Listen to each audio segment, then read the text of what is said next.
ይህ የምጽአቱ ድምጽ ነው። የምስራች ታላቅ የመዘጋጀት ጥሪ። የበጉ ሰርግ ስለደረሰ ሚስቱም ራሷን ስላዘጋጀች ደስ ይበለን፣ ሐሴትም እናድርግ፣ ክብርንም ለእርሱ እናቅርብ። የዮሐንስ ራእይ ምዕራፍ 19 ቁጥር 7። ሰላም ጤና ይስጥልኝ። በምን አለመሆናችሁ የድንቅ ፍጻሜ ዝግጅቶችን በጀመም ቴሌቪዥን እንዲሁም ደግሞ በድንቅ ፍጻሜ ቲዩብ የምትከታተሉ ቤተሰቦቼ ጸጋና ሰላም ከሁላችሁ ጋር ይሁን። እንዴት ውላችሁ አድራችኋል? እንግዲህ በሰዓታት ልዩነት እየተገናኘ ነው ያለ ነው። በጣም እየፈጠነ ያለው የዓለም የፖለቲካ፣ የኢኮኖሚ፣ የሚሊተሪ እንቅስቃሴ በከፍተኛ ደረጃ ከዘመን ፍጻሜ ጋር ቀጥተኛ ግንኙነት ስላለው እነዚህን መረጃዎች ወደ እናንተ ማቅረቡ እጅግ በጣም አስፈላጊ ስለሆነ እና ምናልባት በምን አይነት እንቅስቃሴ ውስጥ ነው ያለነው፣ ወዴት እየሄድን ያለነው የሚለውን ለመረዳትና ለመመለስ ያግዛችሁ የረዳችሁ ዘንድ ነው እነዚህ መረጃዎች ወደ እናንተ የምናቀርበው። ዛሬ እንግዲህ በወቅታዊ መረጃ ላይ የመጣሁት የምጽአቱ ድምጽ ነው። እኔ አገልጋይ ያሬድ ነኝ። የዛሬው መረጃዬን ከማቅረቤ በፊት እንግዲህ የተለመደውን ማሳሰቢያን አስቀምጣለሁ። እሱም የድንቅ ፍጻሜ ቤተሰቦች ሁላችሁ በሰብስክራይብ ላይክ እና ሼር በማድረግ ሚዲያው ላይ ራሳችሁን ተሳትፎ እንድታደርጉ በድጋሚ ላሳስባችሁ እወዳለሁ። በጣም በሚያስገርምና በሚያሳዝን ሁኔታ ሆርሙዝ አልተከፈተም። ሆርሙዝ አለመከፈቱ ብቻ ሳይሆን በቀጥታ በሰዓታት ወይም ምናልባት ሰዓታት እንኳን ባለሞሉበት ሁኔታ የኢራን ሚሳኤሎች እስራኤል ደርሰዋል። እስራኤል ብቻ አይደለም የደረሱት፣ ባህሬን፣ ኳታር፣ ኩዌት ተደብድበዋል። እነዚህ ሀገሮች ላይ በሙሉ ኢራን በአስቸኳይ በቀጥታ ሚሳኤሎቿን አነጣጥራ መታቸዋለች ማለት ነው። እንደውም በዩኤ ላይ በጣም በተደጋጋሚ ሁሉ ሚሳኤሎችና ድሮኖች ነበሩ ሲላኩ የነበረው ማለት ነው። ለምንድን ነው ይሄ ሲስፋየር ወይም ደግሞ ጊዜያዊ የተኩስ አቁም ስምምነት ለምንድን ነው ሊጸና ያልቻለው የሚለው በጣም ግልጽ ነው። በትላንትና ወዲያም በዚህ ጉዳይ ላይ ስንናገር ነበረ።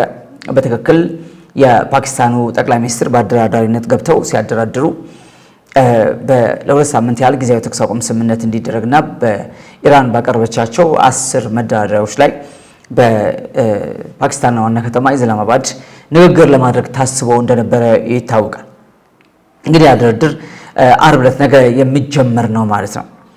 ያ እንግዲህ ከዚህ ከብራሰልሱ የጠረጴዛ ላይ ውይይት በኋላ ምናልባት እንግዲህ የኢራንና የአሜሪካ ተደራዳሪዎች በአካል ሲገናኙ እንግዲህ ፓኪስታን ላይ የመጀመሪያው ሊሆን ነው ማለት ነው። ይሄ ማለት ከአንድ ወር ከምናምን በኋላ ኦልሬዲ ጦርነቱ ወደ 6ኛው ሳምንት ተጠግቶ ነው ያለው። ስለዚህ የፓኪስታኑ አደራዳሪ በቀጥታ ለእስራኤል ጠቅላይ ሚኒስትር ለቤንያሚን ኔታንያሁ በሚመስል መልኩ የዚህ ሁለት ሳምንት የተኩስ አቁም ስምምነት የሆርሙዝ መከፈት ላይ ብቻ ያተኮረ ሳይሆን ጦርነቱን የማቆም ግዴታው ሊባኖስን ይመለከታል የሚል መግለጫ መስጠታቸው ይታወቃል። ነገር ግን አስቀድሞ የእስራኤል ጠቅላይ ሚኒስትር ቤንያሚን ኔታንያሁ በግልጽ የዚህ የአሜሪካና የኢራን ስምምነት ሊባኖስን አይመለከትም ወይም ደግሞ ወደ ሊባኖስ የገባውን የእስራኤል እግረኛ ጦር እንዲወጣ አስገዳጅ ሊሆን አይችልም የሚል መልስ ሰጥተው ነበር። ነገር ግን አንድ ሰዓት ልክ የተኩስ አቁም ስምምነቱ ተፈረመ ተባለ፣ በአንድ ሰዓት ልዩነት ውስጥ ወዲያውኑ በእስራኤል ሁሉም ከተሞች ላይ ሳይረኖች ሲጮሁ ነበረ። ይሄ ማለት ወዲያውኑ ከባድ ሚሳኤሎችን ኢራን ወደ እስራኤልና እንዲሁም ነው ቀደም እንዳልኩት ወደ ተለያዩ የገልፍ ሀገራት ጭምር ስትወረውር እንደነበረ መረጃዎች ያሳያሉ ማለት ነው። ይሄ ማለት ከ10 ኢራን ካስቀመጠቻቸው 10 መደራደሪያዎች መካከል አንዱ በኢራን ብቻ ሳይሆን አንደኛ በሊባኖስ፣ ሁለተኛ በየመን፣ ሶስተኛ ደግሞ በኢራቅ በእነዚህም ከተሞች ላይ ምንም አይነት ጥቃት እንዳይደርስባቸው የሚል ተቀምጠው ነበር። ወዲያው እስራኤል ይሄን ነገር አይመለከተንም እኛን፣ በሌላ ቋንቋ ድርድሩ በአሜሪካና በኢራን መካከል የሚደረግ እንደመሆኑ በእርግጥ ወደ ሊባኖስ ዘልቆ የገባውን የእስራኤል ጦር አይመለከተውም በሚል ማስተባበያ የእስራኤል ጠቅላይ ሚኒስትር ሰጥተው ነበር። ስለዚህ ወዲያውኑ ይሄ ነገር እንደተሰማ ቀጥታ ኢራናውያን ሆርሙዝን መልሰው ዘግተውታል። አሁንም በሆርሙዝ ላይ የሚመላለሱት የኢራን መርከቦች ብቻ ናቸው። ሌሎች መርከቦች ባሉበት እንደቆሙ ነው ያሉት። ምንም አይነት እንቅስቃሴ የለም እንጂ ስምምነቱ ተደረገ ተብሎ እንደታወጀ ከፍተኛ የሆነ ድፍድፍ ዘይት ዋጋ በከፍተኛ ደረጃ ቀንሶ ነበር ማለት ነው። በግማሽ ወደ ላይ ወጥቶ የነበረው በጣም ቀንሶ እንደነበረ ይታወቃል። ነገር ግን በሚያሳዝን ሁኔታ ገና ሰዎቹ ለድርድር ሳይቀመጡ 24 ሰዓት አይደለም 1 ሰዓት እንኳን በቅጦ በትክክል ሳይሞላው በእርግጥ ጦርነቱ የሰላም ስምምነቱ ኦልሬዲ እንደፈረሰ ያህል አጸፋዎች ከወዲያ ወዲህ እየተወራወሩ ናቸው ያሉት ማለት ነው። እንግዲህ ምናልባት ለዚህ አሁን ለተፈረመው ጊዜያዊ የተኩስ አቁም ስምምነት ሊባኖስ እንደ ምክንያት ሆና ተቀመጠች እንጂ ሌሎችም በጣም በስምምነቱ ላይ ግልጽ ያልሆኑ ትላንት በዘገብኩላችሁ መረጃ ላይ እንዳስቀመጥኩት አሜሪካ በፍጹም ልትቀበላቸው የማይችሉ የማይቀመሱ በጣም ወሳኝ አንደኛ በኢራን ላይ ያሉ ማዕቀቦች በሙሉ የትኛውም በድርጅቶቿ፣ በገንዘቦቿ፣ በእንቅስቃሴዎቿ፣ በንግዷ ላይ ያለው እንቅስቃሴ ማዕቀቦች በሙሉ የነሱ የተያዙባት ንብረቶች ይለቀቁ የሚል አለበት። ግን በጣም ከዚህ በላይ የሚበሰው ነገር በኢራን ላይ እስካሁን ድረስ ለወደመው ውድመት ለደረሰው ጥቃት ካሳ ይከፈለው የሚለውም አለበት። ከዚህም በላይ እጅግ በጣም ከባዱና አስፈሪው ነገር አሜሪካ በመካከለኛው ምስራቅ ወይም ደግሞ በገልፍ ላይ ካላት ይዞታዎች በሙሉ ለቃት ሄድ የሚለው እጅግ በጣም የመራውና የከፋው ደግሞ በኢራናውያን እየተደረገ ያለው ዩራኒየም የማበልጸግ ሂደት እውቅና ይሰጠው የሚል ነው።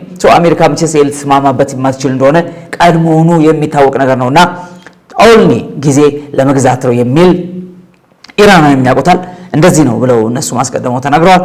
ምናልባት በአሜሪካ በኩል ይሄ ነገር የተነገረ ባይሆንም ያው ግልጽ ነው ማለትም ጊዜ መግዛት ነው። በጣም የሚገርመው ነገር ግን ልክ ይሄ ስምምነት እንደተፈረመ የአሜሪካው ፕሬዚዳንት ወዲያውኑ አንድ አዋጅ አውጡ። አዋጅ ምንድነው? ማንኛውም በዚህ 15 ቀን ውስጥ ለኢራን ምንም አይነት መሳሪያ የሚሸጥ ማንኛውም ሀገር መሳሪያ የሚያቀብል ወይም የሚሸጥ ሀገር 15% ታሪፍ ተጨማሪ እስካሁን በተጫነው ላይ ተጨማሪ ይጫንበታል አሉ። ይሄ ማለት ነው እነዚህ 15 ቀናት እንግዲህ ትንፋሽ መሰብሰቢያ ጊዜዎችና እንደገና ኃይልን ማጠናከሪያ ናቸው። ነገር ግን በቀጥታ የዶናልድ ትራምፕ የ15% ታሪፍ ማን የሚመለከት ነው ብለን ስንል ራሻና ቻይናን የሚመለከት ነው። ስለዚህ ኢራንን እንደገና በጦር ኃይል ማጠናከርና እንደገና ደግሞ በከፍተኛ ደረጃ ኃይሏን እንዲያንሰራራ ለማድረግ ራሻና ቻይና ትልቅ ሀገራትና ትልቅ አቅም ያላቸው ሀገራት እንደመሆናቸው በእነዚህ 15 ቀናት በከፍተኛ ደረጃ ሊያቀርቡላት ይችላሉ፣ ሊያጠናክሩላት ይችላሉ። ይሄ ደግሞ የታወቀ ነገር ነው። ስለዚህ ዶናልድ ትራምፕ በዚህ 15 ቀን የተኩስ አቁም በተፈረመበት ጊዜ ውስጥ ስምምነት ላይ እስኪደረስ ለኢራን ምንም አይነት መሳሪያ አቅርቦት ወይም ሽያጭ የሚያደርግ ማንኛውም ሀገር 15% ታሪፍ ይጠብቀዋል የሚል ማስጠንቀቂያ በተዘዋዋሪ ለነዚህ ሁለት ሀያላን ሀገሮች ሰጥተው ነበር ማለት ነው። እና በእርግጥ አሜሪካ ልትደራደር በእነዚህ በተቀመጡላት መስፈርቶች ልትደራደር ነው ወይ ወደዚህ ነገር የመጣችው 2 ሳምንት የተባለው የሚለው ነገር ምንም ማይዋጥ ነገር ነው። ማንም ሊቀበለው የማይችለው ነገር ነው። ኢራናውያንም ይሄ ነገር ሊሆን እንደማይችል በትክክል ያውቁታል። ነገር ግን ኢራናውያን በእርግጠኛነት ራሳቸውን እንዳሸናፊ አድርገው የቆጠሩበት ምክንያት አሜሪካ 10 መደራደሪያዎች ኢራን ያቀረበችውን መደራደሪያዎች እንመልከታቸው ልንስማማ ምንችልባቸው አይነት ናቸው የሚል ማቅማማት ያለበት ንግግር ከዶናልድ ትራምፕ ስለተሰማ ነው። እንግዲህ ትራምፕ ዋነኛ ስጋት ደግሞ እንደሚታወቀው ዓለም ላይ የተፈጠረውን የኃይል አቅርቦት በከፍተኛ ደረጃ ሆርሙዝን በማስከፈት ምን ማድረግ ነው? ማርገብ ማላላት ነበረ። ነገር ግን አልሆነም። ይሄ ማለት አልተከፈተም ማለት ነው። እንግዲህ ዶናልድ ትራምፕ ይሄ ነገር እንዳልሆነ አዩ። እስራኤልም ወዲያውኑ ነው በጣም በከፍተኛ ደረጃ በሊባኖስ ላይ ምናልባት እስካሁን ከወሰደችው ጥቃት ሁሉ በላይ እጅግ በጣም ከባድ የተባለውን ጥቃት በ10 ደቂቃ ውስጥ 100 የተመረጡ ታርጌቶችን በሊባኖስ ላይ መታለች። ቤሩትን ጨምሮ ሳይቀር በእስራኤል ታርጌት ተደርጎ ነበር ማለት ነው። በዚህም ከ250 በላይ ሰዎች አውቶማቲካሊ ሞተዋል ማለት ነው። ስለዚህ ሂዝቦላ ኃይሉ እስካልተዳከመና ልክ እንደ ሐማስ ምናልባት ተጽዕኖ መፍጠር ማይችልበት አቅም ላይ እስኪደርስ ድረስ እስራኤል ጦሯን በፍጹም ከሊባኖስ አታወጣም የሚል ጽኑ አቋም እንደውም ኔታንያሁ ይህን እንድናደርግ ትራምፕ እንዲያዙን አንጠብቅም ወይም የትራምፕ ትእዛዝ አንጠብቅም እስከ ማለት በዚህ ጉዳይ ደርሰዋል ማለት ነውና በእርግጠኛነት ወገኖች ወዴት እየሄድ እንዳለን ለማሰብ በጣም ነው የሚከብደው። ነገር ግን እንደ መጽሐፉ ካየነው ግን ግልጽ ነው። አንገል ነገራችሁ እወዳለሁኝ። እስራኤል የፍጻሜውን ጦርነት እየተዋጋች ነው። ምክንያቱም የመጨረሻው የሚጠበቀው የእስራኤል ቤተ መቅደስ 3ኛው ቤተ መቅደስ መሰራት እጅግ በጣም አስፈላጊ ነው። ለዛ ደግሞ የእስራኤል በመካከለኛው ምስራቅ ላይ ተጽዕኖ ፈጣሪነት፣ ሉዓላዊነት፣ ሀያልነት ይፈልጋል፣ ይጠበቃል። ለዛ ደግሞ ዋነኛ ተገዳዳሪ ተቀናቃኝና ተገዳዳሪ ብቻ ሳትሆን እስራኤልን ማጥፋት የቀን ቅዠት የሆነባት ኢራን የምትባል ሀገር አለች። ለዘመናት የተገነባ ስልጣኔ ያላት የፖለቲካ ርዕዮት፣ የሃይማኖት ርዕዮት፣ የተለየ ምልከታ ያላት በጣም ብዙ ወራዎችን ያስተናገደች ትልቅ ተገዳዳሪ የብዙ ሺህ ዓመት ታሪክ ያላት በቦታዋ ላይ ምድሯ ላይ የተቀመጠች ኢራን የምትባል ሀገር አለች። የዚች ሀገር አቅም መዳከም እስራኤልን በመካከለኛው ምስራቅ ላይ ብቸኛ የኃይል ሚዛን ባለቤት ያደርጋታል። ይሄ ቀጥታ ምናልባት ቤተ መቅደስ ወደ መስራት ሊወስዳት ይችላል። ስለዚህ አሁን ይሄ ጦርነት መንፈሳዊ ትርጉምና ይዘት ያለው ለእስራኤል ብቻ አይደለም። ለኢራናውያንም ከአሜሪካና ከእስራኤል ጋር መዋጋት ምናልባት ከሰይጣን ጋር እንደመዋጋት ሊቆጥሩት ይችላሉ። በሌላ ቋንቋ ማህዲ የሚባል ሰው ከሰማችሁ ይመጣል የሚባለው ማህዲ ወይም ነፃ አውጪ ንጉስ ይመጣል ተብሎ በእስልምናው ኤስካቶሎጂ ነገረ ምጽአት ይነገራል። ይሄ ማህዲ ከኛ ውስጥ ይመጣል። ይሄን ማህዲ እንዲገለጥና ዓለምን በሙሉ እንዲቆጣጠር እነዚህ ሀያላን በመካከለኛው ምስራቅና በአውሮፓ ወይም ደግሞ በምዕራቡ ዓለም ላይ ከፍተኛ ተጽዕኖ ያላት ሌላ ሀያሏ አሜሪካ መውደቅ አለባቸው። ከነዚህ ጋር የምንዋጋው ከሰይጣን ጋር እንደመዋጋት ነው የሚል ልዩ ምልከታ በመንፈሳዊው እይታ በኢራናውያን ውስጥም አለ። ስለዚህ ለነዚህ ለሁለት ሀገሮች ማለትም ለአሜሪካና ለእስራኤል ያላቸው ከፍተኛ ጥላቻ ልክ ያለው አይደለም። እሱን ጥላቻ በሂዝቦላም ላይ በሐማስም በሌሎችም ላይ ሁሉ እንመለከተዋለን ማለት ነው። እንግዲህ መጨረሻው ምንድነው የሚሆነው? አሁንም ገና እርግጠኛ አይደለም። የአርቡ ድርድር የጠረጴዛ ላይ ድርድር በጣም ወሳኝ ነው የሚሆነው። ምናልባት እንግዲህ ጄዲ ቫንስ ወይም ደግሞ ምክትል ፕሬዚዳንቱ የአሜሪካ ምክትል ፕሬዚዳንት ጭምር በዚህ ውይይት ላይ ሊሳተፍ ይችላል። ከስቲቭ ዊትኮፍ እና ከያሬድ ኩሽነር ቀጥሎ ይህም ሰው ምክትል ፕሬዚዳንቱ ሊሳተፍ ይችላል ተብሎ ይጠበቃል ማለት ነው። ነገ አርብ የሚጠበቅ ድርድር አለ። እንግዲህ በእንዲህ እንዳለ ዶናልድ ትራምፕ የኔቶን ዋና አዛዥ ወደ ዋይት ሃውስ ጋብዘዋል። በአስቸኳይ ጠርተዋል። ዓላማው አንድ ነው። ኔቶ ወይም ደግሞ ይሄ የቃል ኪዳን ጦር አሜሪካ ከፍተኛ በጀት ስታወጣበት የነበረችው ትልቅ የጦር ተቋም ነው። እስካሁን ድረስ በዚህ በኢራን አሜሪካ እስራኤል ጦርነት አልተሳተፈም።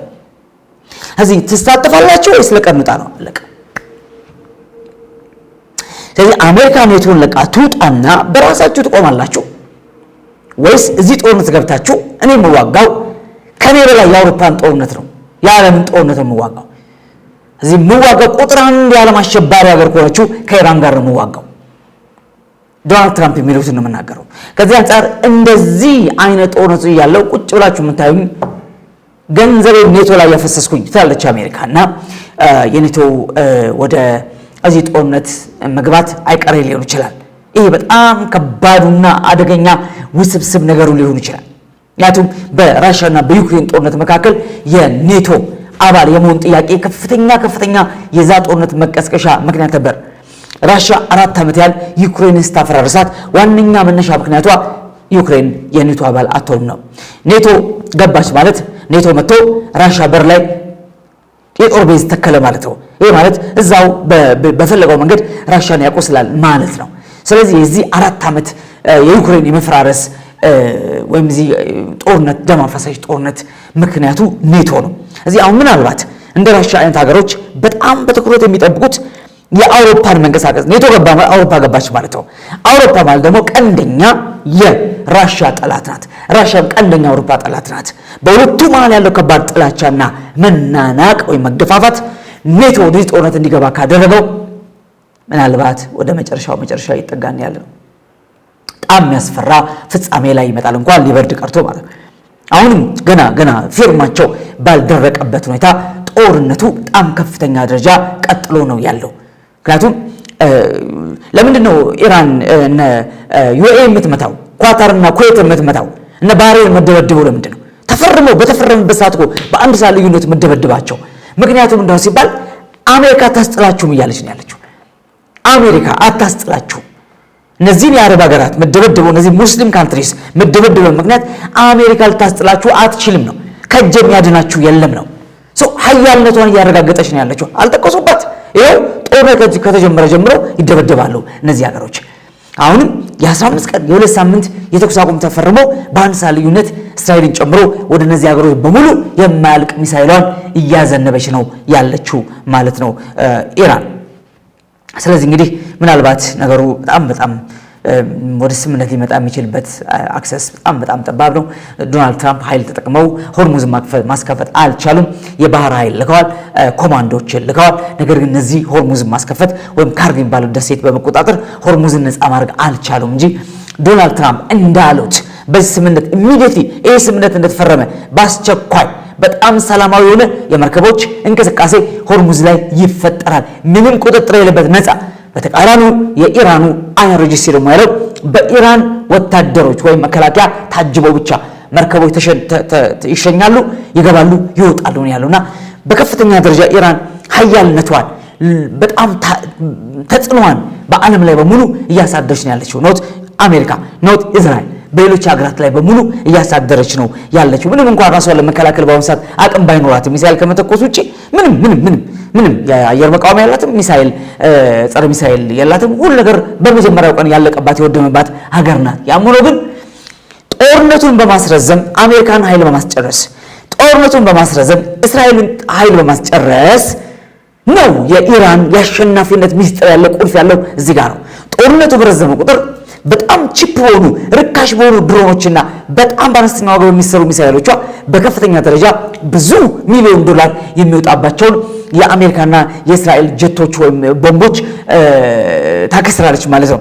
ያ ብቻ ሳይሆን ኢንተርሰፕት ለማድረግ ከሷ የሚወረወሩ እነዚህን በጣም ፈጣን የሆኑ በጣም በርካሽ ዋጋ የሚሰራቸውን እነዚህን ሚሳኤሎች ድሮኖችን በከፍተኛ ደረጃ ለማምከን ራሱ የሚወጣው ኃይል ቀላሉ ጫለም። ስለዚህ ትላንት በዘገቡላችሁ መሰረት እንግዲህ አሜሪካ በዚህ አንድ ወር ከምናምን ውስጥ ወደ 31 ቢሊዮን ዶላር አውጣለች። እስራኤል ከ15 ቢሊዮን ዶላር በላይ አውጣለች።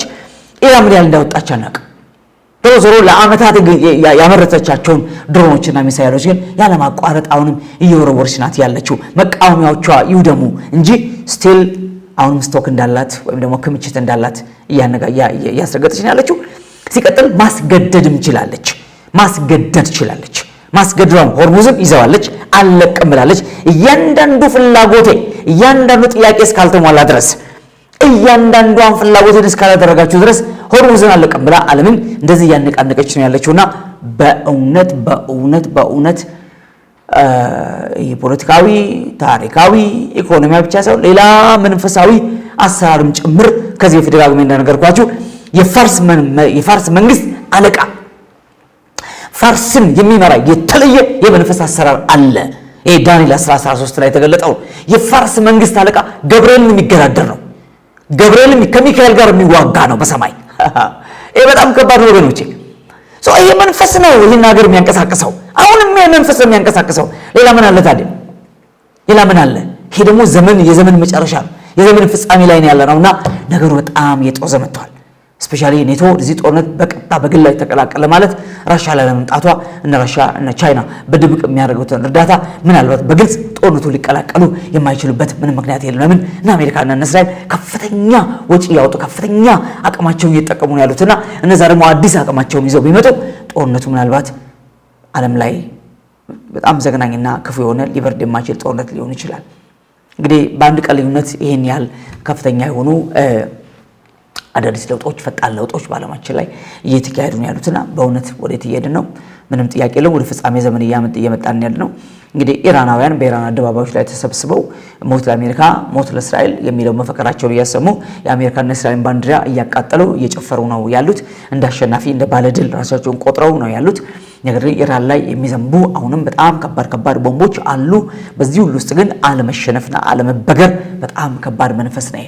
በዚህ መንገድ በከፍተኛ ደረጃ ነገሩ ተጣጥዞ ጦፎ ያሉን አቅጣጫና መስመር እያዘን ያለው አሁንም ዓርብ ዕለት ነገ የሚጠበቀው ድርድር ምንም ፋይዳ ያመጣል ተብሎ የሚጠበቅ አይደለም። ለምን ኢራን አሁንም የበላይነቷን አሸናፊነቷን ብቻ ሊያረጋግጡ የሚችሉ መስፈርቶችን ነው ያወጣችው። ስለዚህ ከዚህ ውስጥ አሜሪካ አንድ ወይም ሁለት ወይም ሶስቱም ልትቀበል ከቻለች ነው እንጂ ከዚያ ውጭ ሌሎቹ በሙሉ ሊቀመሱ የማይችሉ ናቸው። እነዛን ማድረግ ማለት በቀጥታ ለአሜሪካ ሙሉ በሙሉ ሽንፈት ነው። አሜሪካውያን ሽንፈት የሚቀበሉበት ልብ የላቸውም፣ ሊያደርጉትም አይችሉም። ዶናልድ ትራምፕ ይህን ባደረጉ በሰዓታት ውስጥ ከስልጣን ሊወርዱ ይችላሉ። ይሄ በጣም ከባድ ሲሪየስ ነገር፣ ለምን ሀገር ማክሰር ነው። አንድ ነገር ትጥቅ አስፈታለሁ ሄዶ ትጥቅ መፍታት፣ ጭራሽ ሀገሪቷ በዘመናት የገነባቻቸው የጦር ቤዞች ለቆ መውጣት በምን ቋንቋ ሊታሰብ ይችላል? ማንን ሊያስብ ይችላልና እዚህ ጋር ደርሰናል። ጸልዩ ሰላም እንዲሆን፣ በእስራኤል ሰላም እንዲሆን፣ በአሜሪካ በአውሮፓ ሰላም እንዲሆን፣ በኢራን በኢራቅ ሰላም እንዲሆን፣ በመላው በኢትዮጵያ ሰላም እንዲሆን፣ በሁሉም ዓለም ላይ ሰላም እንዲሆን ጸልዩ። ቢያንስ ራሳችሁ ሰላማችሁን ታረጋግጣላችሁ። ስለ ሰላም የሚጸልዩ ሰው ሰላም ይሰጣቸዋል፣ ሰላም ይገባቸዋል። ዓለም ላይ ሰላም ባናመጣ የራሳችን ሰላም እናስጠብቃለን። ከዛ ውጪ ቅር መባባል ጥሩ ነው። ንስሐ መግባትና ከሁሉ በላይ ነፍስ ለጌታ ለኢየሱስ አሳልፎ መስጠት የዚህ ዘመን ብቸኛ ጣፋንታ ነው። እዚህ በክርስቶስ ኢየሱስ አምነናል ግን ነፍሳችን መዳኗ እርግጠኛ አይደለም የምትሉ ሰዎች ሃይማኖተኞች ናችሁ። እናንተ ሃይማኖት ውስጥ ነው እንጂ ያላችሁት ጌታ ውስጥ የላችሁም። መጽሐፍ በግልጽ የሚለው ምንድነው? በሕግ ልትጸድቁ የምትፈልጉ ከክርስቶስ ተለይታችሁ በጸጋው ወድቃችኋል ስለሚል በሕግ መጽደቅ፣ ሕግን ጠብቄ ነው መጽደቀው፣ በስራዬ ነው መጽደቀው የምትሉ ሰዎች እንዳልዳናችሁ 100% አረጋግጣችኋል። የትኛውም ሃይማኖት ብትሆኑ አድኑ፣ በየትኛውም ሃይማኖት አድኑ። ለዚህ ነፍሳችሁ ለማዳን የሚችለው ኢየሱስ የመስቀል ላይ ቤዛነቱ የደሙ ኃይል ብቻ ነው። እሱ 100% መዳን ያረጋግጣል፣ ጽድቅን ያትማል። በዚህ እውነት ላይ ቁሙና ዓለም ይገልበጥ ከፈለገ ወደምታልፉበት አልፋ። ይህ ዓለም መጥፋቱ አይቀርማ፣ የጊዜ ጉዳይ እንጂ አልፋ ይጠፋል። ነገር ግን ያንዳንዷ ቀን ብድራት ናት፣ የቸርነትና የምሕረት ውጤት ናት። ያንዳንዷ ቀን ለመመለስ ፊቱን ለመፈለግ የምትሰጠናትና በዚህ መንገድ ነፍሳችሁን ከጌታ ጋር አጣብቃችሁ ምንም ይምጣ ምን በጸጋ ለመቀበል ተዘጋጁ ነው የሚለው እንጂ ዓለም ላይ የኑሮ መስተካከል፣ ዓለም ላይ ሰላም፣ ዓለም ላይ መረጋጋት በምን መንገድ ይመጣል? ማን ያመጣዋል? ኢየሱስ ሲመጣ ብቻ ይሆናል። ተባረኩ። ጸጋና ሰላም ከሁላችሁ ጋር ይሁን። ኢየሱስ ይመጣል። ማራናታ። አገልግሎቱን ለመደገፍ ለምትሹ በኢትዮጵያ ንግድ ባንክ መሳያ ፎር ኦል ኢንተርናሽናል ሚኒስትሪ የባንክ አካውንት ቁጥር 1046 31 29 65 8 ኢየሱስ እንደተናገረው በቶሎ ይመጣል። መሳያ ፎር ኦል ኢንተርናሽናል ሚኒስትሪ